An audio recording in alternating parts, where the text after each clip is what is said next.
My dear students, may peace be upon you all. I want to use this opportunity once again to welcome you back into our economics distance learning for us to look at forms of business organizations part 4. In this particular edition, we shall be looking at cooperative societies or cooperatives. Let us see what happens. Okay.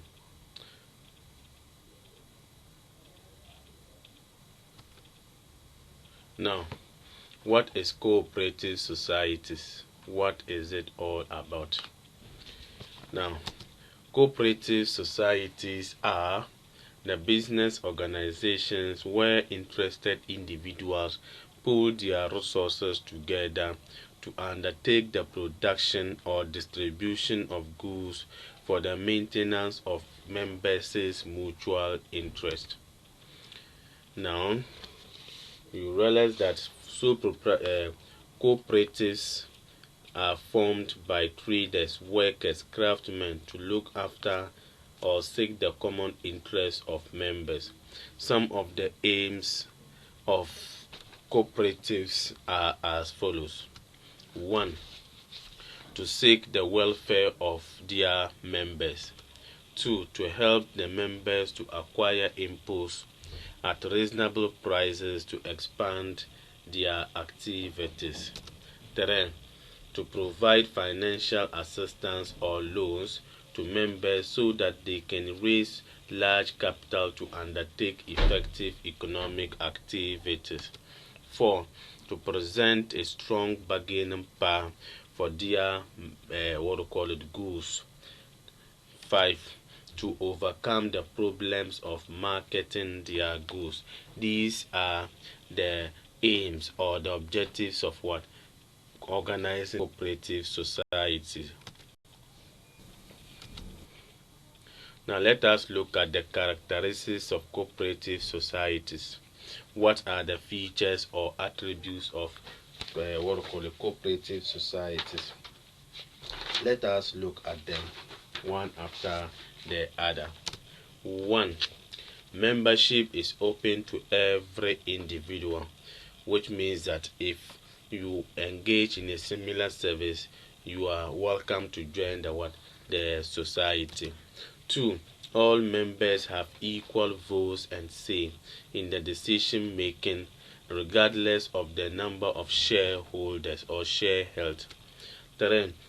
The ownership is by all members who contribute to the existence or the establishment of the business. 4. The management of the business is vested in the hands of management committee who are usually elected by members at annual meetings. That is, those management committee are just like executives in in a club. 5. Members receive fixed interest rate on capital invested in the society. For instance, the aim of the business is not to make profit. However, if there are profits, the profits will be distributed to members on the basis of the number of purchases or sales made. Point 7. Accounts of the business are kept and properly audited by members from time to time. Point 8. Capital is contributed by members, but their contribution to share capital is limited. Point 9. Goods are sold strictly on cash basis and mostly to members. These are some of the characteristics of sole proprietorship. The characteristics of cooperative societies. Now let us look at the sources of funding a cooperative society. What are the sources of financing cooperative society? 1. Contributions of members. Contribution here means the dues that members normally pay. can be used to finance the activities. 2. Loans from money lenders and other financial institutions. 3. Aids and gifts from other institutions. 4. Trade credit, that is obtaining goods, and making payment after sales.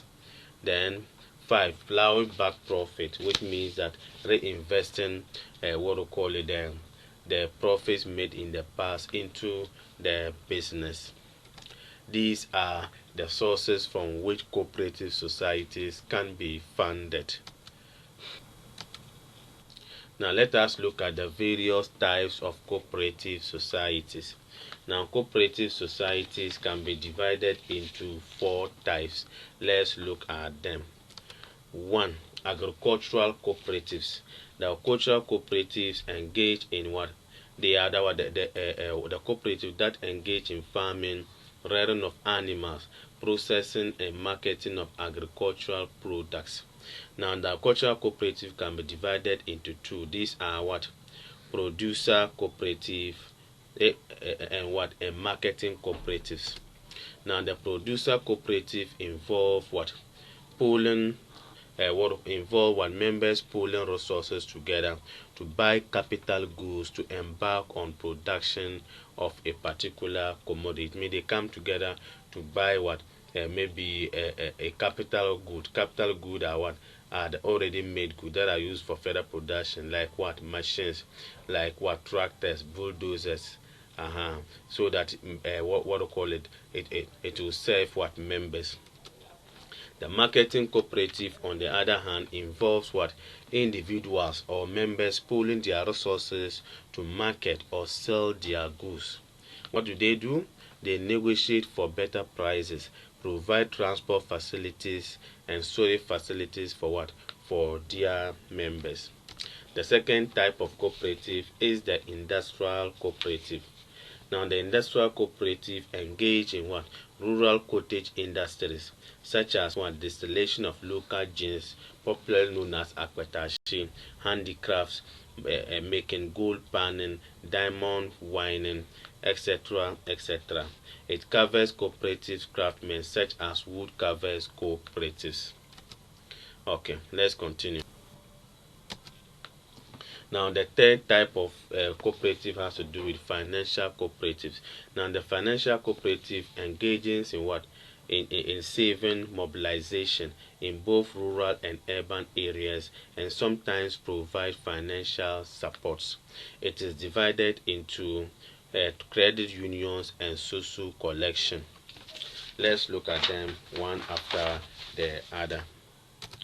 Now, the aim of the credit union, such as thrift and savings society, is to encourage the individuals to develop the habit of savings in order to increase the standard of living and to provide credit facilities to their members who are in needy at what? Lower interest rate. The amount contributed by members is deposited at the bank as a current account. At the end of the year, the members receive dividends on their capital or shareholding from profits declared. Example of such cooperative is what? Teachers credit union. Now, in the case of the social collection, the money collectors go round to the clients daily and mobilize monies from them, save for them, and usually give to them at the end of the month. Those who are normally involved in this kind of cooperatives are what? Petty traders, small scale farmers, and low income earners. The fourth type of cooperative has to do with service cooperative. The service cooperatives engages in the service industry, such as what? Transport and consumer society. It means it is made up of transport cooperatives and consumer society cooperatives. Now the consumer cooperative engages in retail trade, and it is controlled by members who consume the goods and services by themselves. Here, individuals pool their resources together to purchase bulky goods at wholesale prices and distribute or sell them to members or non-members at what? at controlled prices. The profit made or realized is shared among members as a dividend in proportion to purchase of goods made, but not on the basis of what? Of share held. Now the transport cooperative what we call run commercial transportation services to the general public. These are the types of what cooperatives involve. Now let us look at the advantages of what operating a cooperative society or belonging to a cooperative societies. What are they? One, as a result of the elimination of what of middlemen through cooperatives, consumers can now buy goods and services at lower prices, and this make their cost of living to be lowered. 2. Cooperatives encourages members to save, which help in capital accumulation and which increase investment in the long run. Point 3. Since the customers of the society are themselves owners, they are more devoted to the success of the business. Point 4.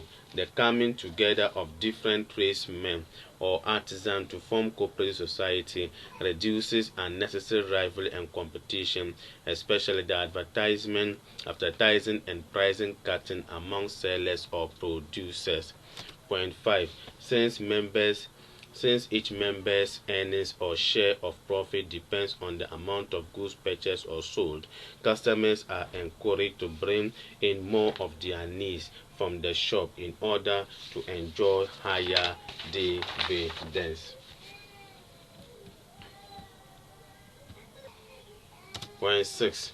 Members can easily obtain loans at low interest rates to expand their businesses and also undertake other activities.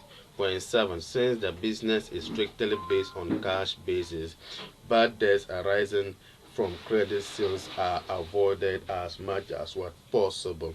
These are the advantages of what cooperative societies. What are the disadvantages of cooperative societies? Let's look at them. 1. Members do not usually possess the requisite managerial skills needed for the running of the organization. As a result, people with little or no experience are appointed to manage the affairs of the society, who end up messing things up. 2. The large percentage of illiterates among members of the cooperatives in West Africa hinders the smooth running of the enterprise because it is difficult to convince them to accept new ideas or suggestions and modern methods of production. Point 3.